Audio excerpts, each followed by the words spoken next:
वापरलं त्यावेळी मला लक्षात आलं, अरे हे जमिनीला वापसा आणते. तुम्हाला वापसा ही आहे का शब्द तुम्ही ऐकून असाल, पण वापसा काय आहे व्याख्या तुम्हाला सांगता येते का? कुणाला माहीत असेल तर मला सांगता का वापसा कशाला म्हणायचं? शेतकरी आहोत आपण, वापसा कशाला म्हणायचं?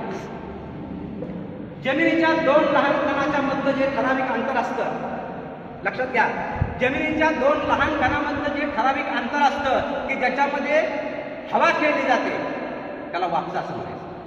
ज्या जमिनीत वापसा आहे त्या जमिनीत जर तुम्ही पाणी ओतलं तर ते मुळापर्यंत जातं. ज्या जमिनीला वापसाच नाही त्या जमिनीत तुम्ही पाणी ओतण्याचा प्रयत्न केला तर काहीही उपयोग होत नाही. म्हणून ज्यावेळी आम्ही हे ॲग्रोप्रोटेक्ट बुस्टर वापरलं आणि आम्हाला अक्षरशः ड्रॅमॅटिक रिझल्ट मिळालं की माझ्या डाळिंबाच्या बागेत मी करत असताना मी जमीन थोडी उकरून पाहिलं तर तिथं पांढरे मळी तयार झाली.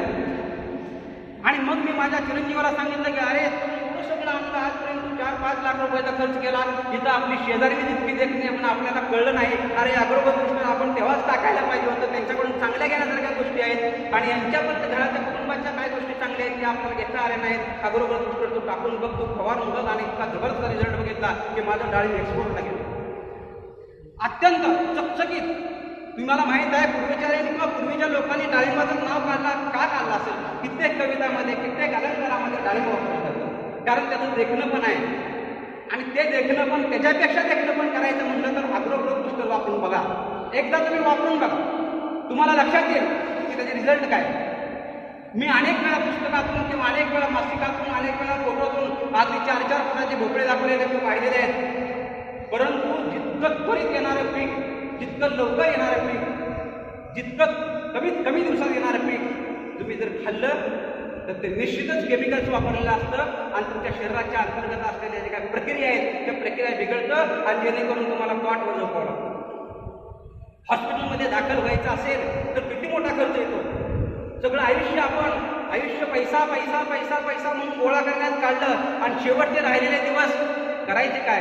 जितके दिवस तुम्ही कष्ट करून पैसा मिळवाल त्याच्यातून राहिलेले दिवस आहेत तुम्हाला कॉटवर झोपून काढल्याशिवाय पर्याय नाही. आणि त्यामुळं मग मानसिक त्रास, मनस्ताप, आपल्या घरातल्या लोकांच्या आपल्याबद्दलच्या संकल्पना खूप बिघडून जातात. एखाद्या माणसाला जर पॅरालिसिस झालं आणि तो कॉटवर झोपला तर माणसाला पहिल्या दिवशी इतकं आत्मात दुःख होतं की त्याची बायको 15 दिवस सेवा चांगली, पुन्हा मुलगी एक 8 दिवस चांगली सेवा करते.